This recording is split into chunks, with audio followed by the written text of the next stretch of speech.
Samajwadi party Maharashtra के सदर अपू आसिम आजमी ने भी तफ्तीशी एजेंसियों के रोल पर सवाल खड़े किए हैं।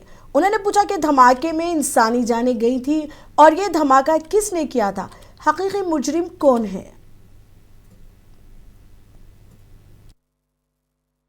तो जब गवाह होस्टाइल हो जाएंगे और जो है प्रोसिक्यूशन उन पे केस भी नहीं करेगा तो फिर तो छूटना है ना। और जब कहा जाएगा प्रोसिक्यूशन से कि नरमी बरतो तो सजा कैसे होगी।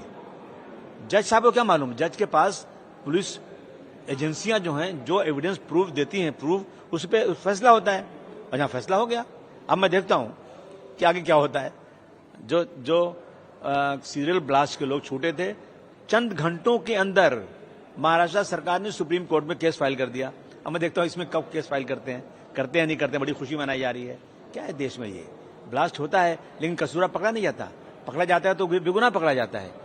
मतलब हमारी पुलिस, हमारी एजेंसियां इतनी कमजोर हो गई हैं कि किसी को लाके खड़ा कर देने का, 10-20 साल जेल में रख देने का, अब आदमी कहना बेगुनाह है। तो गुनाह तो हुआ था ना, ब्लास्ट हुआ, लोग मरे तो हैं, वो जिम्मेदार कौन है। ये जिम्मेदारी सरकार की और पुलिस की है, एजेंसियों की है।